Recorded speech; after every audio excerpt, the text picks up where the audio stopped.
Hello ជំរាបសួរនិងសួស្តីអ្នកនាងវិលមកជួបខ្ញុំដល់ទៀតហើយជាមួយនឹងវីដេអូថ្មីដែលយើងវីដេអូថ្ងៃនេះយើងនិយាយអំពីការ install CentOS នៅលើ Linux ម្ដងអញ្ចឹងវីដេអូរាល់ដងយើងធ្វើទៅលើ Windows Server ប៉ុន្តែថ្ងៃនេះយើងប្លែកតិចយើងទៅលើ Linux ម្ដងអញ្ចឹងដើម្បីយើងអាច install CentOS របស់ Linux បានអញ្ចឹងយើងដំបូងយើងចូលទៅក្នុង Chrome ឬក៏កន្លែងណាក៏បានដែរដើម្បីយើង install file ISO file របស់វាមួយសិន10 download មកអញ្ចឹងយើង click download ទៅចឹងខ្ញុំយក10បន្តមកទៀតយើង install file ISO file របស់វាប៉ុន្តែកន្លែងនេះខ្ញុំ download រួចហើយចឹងខ្ញុំអត់ចាំបាច់ download បន្តទៀតទេចឹងយើងចូលមករបៀបធ្វើតើគ្នាចឹងយើង create new machine ក៏បានយើងកន្លែង file នេះយើង create new machine ក៏បានដែរដូចគ្នាចឹង new machine មកចឹង step របស់វាដូចទៅនឹង Windows Server របស់យើងដែរចឹងយើង click next ទៀតបន្តមកទៀតinstall this image file ISO ចឹងខ្ញុំ install កន្លែងនេះហើយទៅអត់ចាំបាច់ដាក់នៅ custom hardware ទៀតទេចឹងខ្ញុំ next បន្តមកទៀតខ្ញុំ browse ដាក់កន្លែងខ្ញុំដាក់ឈ្មោះមួយសិនខ្ញុំដាក់ថា CentOS ចុះបន្តមកទៀតខ្ញុំ browse ដាក់ location របស់ខ្ញុំដាក់នៅក្នុង try C ដោយសារមាន try C តែមួយអត់មាន try D ទេអត់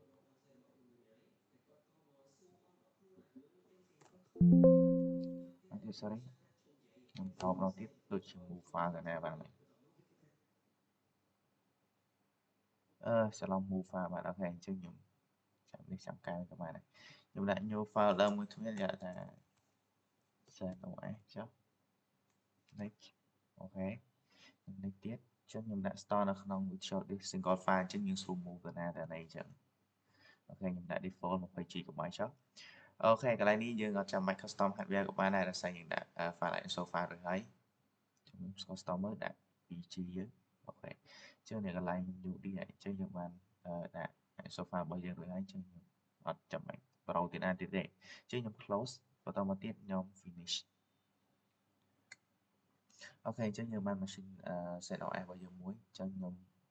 កន្លែងនេះយើង install CentOS stream 10អូខេយកអត់តេស្តទៀតទេ next អញ្ចឹងយើងនឹងចាំបន្តិចទៅវាកំពុងតែ install របស់យើងអូខេឥឡូវយើងបន្តទៀតបន្ទាប់យើង install រួចហើយយើងជ្រើសរើសភាសាអង់គ្លេសយើងស្រួលមើលអូខេ continue អូខេចូលមកដល់កន្លែងនេះយើងឃើញសញ្ញាឧទាននេះមានន័យថាគេឲ្យយើង config មានទៅលើ root account ជាមួយនឹង user យើង create user ថ្មីជាមួយនឹង install destination អញ្ចឹងខ្ញុំ config ទៅលើ root account មួយសិនអញ្ចឹងខ្ញុំ enable account root account មកខ្ញុំដាក់ password មួយសិនខ្លាចតែភ្លេច password ទេនេះអូខេដាក់ឲ្យមើល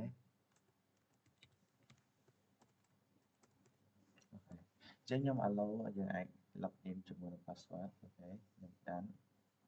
អូខេខ្ញុំ create user ថ្មីមួយទៀតខ្ញុំដាក់ថាអឺដាក់ឈ្មោះខ្ញុំមកហើយកុំឲ្យច្រឡំជាមួយនឹងផ្សេងទៀត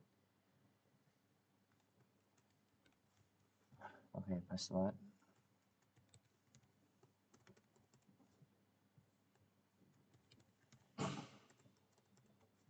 អូខេបន្ទាប់ពីនេះរួចហើយយើងតាមមកយើង create user ថ្មីមួយទៀតplease done again what please done again to use the password anyway អូខេតាមមកទៀតអូខេអញ្ចឹងខ្ញុំ config បាន2ហើយroot account ជាមួយនឹង user ថ្មីដែលមាន admin សិតដូច administration អញ្ចឹងបន្តមកទៀតខ្ញុំ config ទៅលើ install ខ្ញុំ click ទៅលើការ storage disk ខ្ញុំមក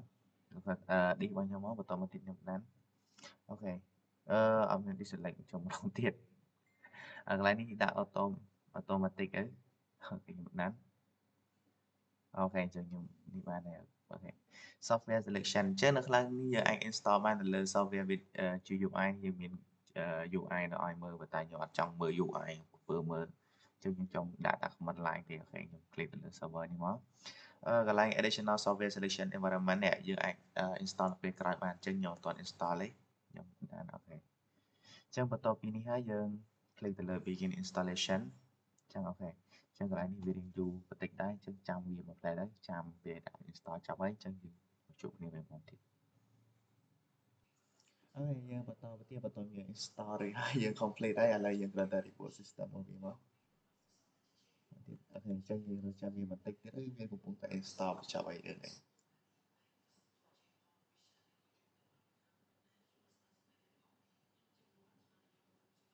តែលុប install 1 2 1 2ហើយ